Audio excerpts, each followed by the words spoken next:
ഷഹബാസിനെ അതിക്രൂരമായി കൊലപ്പെടുത്തിയ ഷഹബാസിന്റെ കൊലയാളികൾ എന്ന് വിളിച്ചാൽ പോരാ.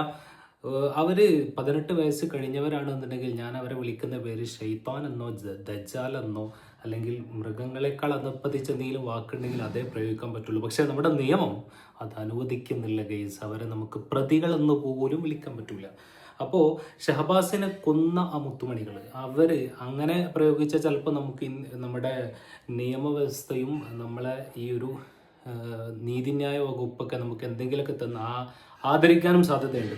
എന്തായാലും അവരെ സ്കൂളിൽ നിന്ന് പരീക്ഷ എഴുതിപ്പിക്കാതെ ജുവനൈൽ ഹോമിൽ നിന്ന് പരീക്ഷ എഴുതിപ്പിച്ച കേരള പോലീസിന് ഒരു ബിഗ് സല്യൂട്ട് തരാൻ ആഗ്രഹിക്കണം. കാരണം എന്താണെന്ന് വെച്ചാൽ ഈ പ്രതികളെങ്ങാനും ഓൾറെഡി ഇവരൊരു നെഗറ്റീവ് മെസ്സേജ് നൽകി കഴിഞ്ഞു. നമ്മുടെ കേരള പോലീസ് നെഗറ്റീവ് മെസ്സേജ് നമ്മുടെ സമൂഹത്തിലും വളർന്നു വരുന്ന വിദ്യാർത്ഥി തലമുറകൾക്കൊക്കെ നല്ലൊരു നെഗറ്റീവ് മെസ്സേജ് നൽകി കഴിഞ്ഞു. കാരണം ഒരുത്തനെ കൊന്നവനും സിമ്പിളായിട്ട് പരീക്ഷ എഴുതാം. കോപ്പി അടിച്ചാൽ പരീക്ഷ എഴുതാൻ കഴിയില്ല.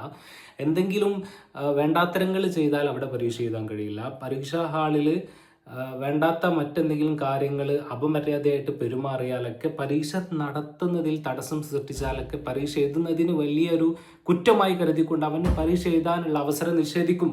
പക്ഷേ ഒരുത്തനെ കൊന്നാൽ നമുക്ക് എന്ത് ചെയ്യാം? സിമ്പിളായിട്ട് ഇരുന്നിടത്ത് തന്നെ പരീക്ഷ എഴുതാന്നുള്ളതാണ്. കാരണം സ്കൂളിലേക്കൊന്നും പോവാതെ എവിടെയാണോ ഇരിക്കുന്നത് അവിടേക്ക് ഇൻവിജിലേറ്ററും സൂപ്പർവൈസറൊക്കെ വന്നിട്ട് പേപ്പർ കൊണ്ടുവരുന്നു, മോനെ ബുദ്ധിമുട്ടേണ്ട, സ്കൂളിലേക്കൊന്നും പോകേണ്ട ആവശ്യമില്ല എന്ന് പറഞ്ഞിട്ട് ഇരുന്നിടത്ത് തന്നെ പരീക്ഷ എഴുതിപ്പിക്കുന്ന ഇത്ര അതിമനോഹരമായിട്ടുള്ള ഒരു ആദരവാണ് ഷഹബാസിന്റെ കൊലയാളികൾക്ക് നൽകിയിരിക്കുന്നത് എന്തുകൂടെ നമ്മളിപ്പോൾ കണ്ടിരിക്കുന്നു. ഒരുപാട് ആളുകൾ കേരളം ഒന്നടങ്കം ഇതിനെതിരെ പ്രതിഷേധിച്ചപ്പോൾ ഇത്ര വലിയൊരു മാസ് ക്രൗഡിങ്ങിനെ പോലും പരിഗണിക്കാതെ ആ കൊലയാളികൾക്ക് വേണ്ടി മാത്രം നമ്മുടെ നിയമ സംവിധാനം അവരോട് കൂടെ നിന്നു എന്നുള്ളതും വലിയ അത്ഭുതകരം തന്നെയാണ്.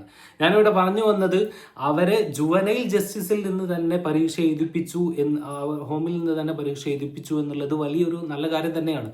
കാരണം ഓൾറെഡി ഏത് കൊലയാളിക്കും ഇവിടെ നാട്ടിൽ വിലസി നടക്കാം എന്നുള്ള മെസ്സേജ് നൽകിയതിന് പുറമെ എങ്ങാനും ഈ കൊലയാളികളെ ഈ വിദ്യാർത്ഥികളെ അവരുടെ സ്കൂളിൽ വെച്ച് പരീക്ഷ എഴുതിപ്പിക്കാൻ നമ്മുടെ ഗവൺമെൻറ് തീരുമാനിച്ചിരുന്നുവെങ്കിൽ എത്രയോ വലിയ പ്രതിഷേധങ്ങൾക്കും അതല്ലെങ്കിൽ അവരുടെ കൂടെ പരീക്ഷ എഴുതുന്ന മറ്റു വിദ്യാർത്ഥികളുടെയൊക്കെ മാനസികാവസ്ഥ തളർന്നു പോകുമായിരുന്നു. കാരണം തൻ്റെ ഉറ്റ സുഹൃത്തിൻ്റെ അവൻ്റെ ഷഹബാസിൻ്റെ പരീക്ഷ എഴുതുന്ന നമ്പർ പോലും ആ ബെഞ്ചിൽ ഇപ്പോഴും രേഖപ്പെടുത്തിയിട്ടുണ്ട് എന്നുള്ളതാണ് നിങ്ങളൊക്കെ കണ്ടിട്ടുണ്ടാവും.